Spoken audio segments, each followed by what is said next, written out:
What are hydrothermal vents?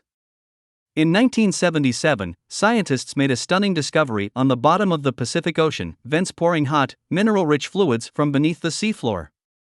They later found the vents were inhabited by previously unknown organisms that thrived in the absence of sunlight. These discoveries fundamentally changed our understanding of Earth and life on it. Massive expanse of towering hydrothermal vents discovered deep in the Pacific. These vents are located off Mexico's western coast. Scientists sent underwater robots into the depths of the Pacific, about 1.5 miles, 2.5 kilometers, beneath the surface, and discovered something unexpected: a football field-size expanse of towering hydrothermal vents that cropped up in an area these underwater chimneys haven't typically been seen. The vents, shaped like candelabras, stand roughly 35 to 40 feet, 10 to 12 meters, tall, or about as tall as three-story buildings, the research team leaders, from Lehigh University, said in a statement. These striking structures gush black, mineral-filled water that reaches temperatures of up to 694 degrees Fahrenheit, 368 degrees Celsius, although the water likely starts out at an even higher temperature, closer to 818 F, 437 C, the team determined. Such high temperatures hint that a volcanic eruption may occur at the site in the next few years. The newfound vent field is located about 200 miles, 321 kilometers, off the coast of western Mexico, in the East Pacific Rise, a range of underwater volcanoes that extends nearly from the Gulf of California to Antarctica.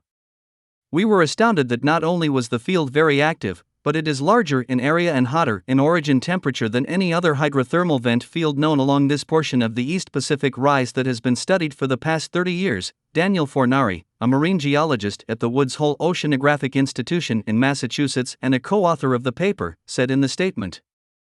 As a mid-ocean ridge, the East Pacific Rise marks a region where tectonic plates in Earth's crust are spreading apart and molten rock is rushing in to fill the gap, according to the Monterey Bay Aquarium Research Institute. The magma's movement triggers volcanic eruptions and creates cracks in the crust, allowing water to trickle down into the fractures, get superheated by the hot rock below, and then shoot back up through the seafloor, forming hydrothermal vents. Most hydrothermal vents discovered on the East Pacific Rise have been found along that axis of the ridge, the plate boundary where the spreading occurs, where magmatic activity has formed a 54 to 109 yard wide, 50 to 100 meters, trough. By comparison, the newfound vent field was discovered about 820 yards 750 meters east and 4.3 miles 7 kilometers north of these previously known vents.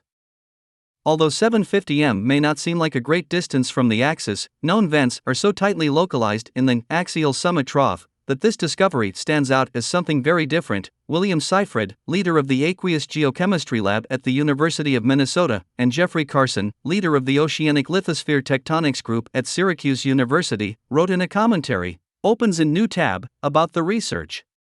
These so-called off-axis vents likely derive their heat from a different source than the vents found on the axis, said Seifred and Carson, who were not involved in the new study. The discovery hints that there are more hydrothermal vents in the deep sea than once thought, and that these off-axis vents could serve as a presently underappreciated source of heat and chemicals that might be significant on a global scale, they wrote. There is much still left to be discovered about deep-sea vents along the global mid-ocean ridge, both in terms of where they are located as well as their geological, geochemical and biological characteristics, lead author Jill McDermott, chemical oceanographer and faculty member in Lehigh University's Department of Earth and Environmental Sciences, said in the statement. I hope our study will motivate future research efforts to target mapping off-axis areas along the global mid-ocean ridge crest to better quantify the extent of off-axis versus on-axis hydrothermal venting. McDermott and her colleagues published their findings July 21 in the journal Proceedings of the National Academy of Sciences. Image credit: Hole Oceanographic Institution, National Deep Submergence Facility, Remotely Operated Vehicle JSON Team, WHOI-MISO Facility, National Science Foundation.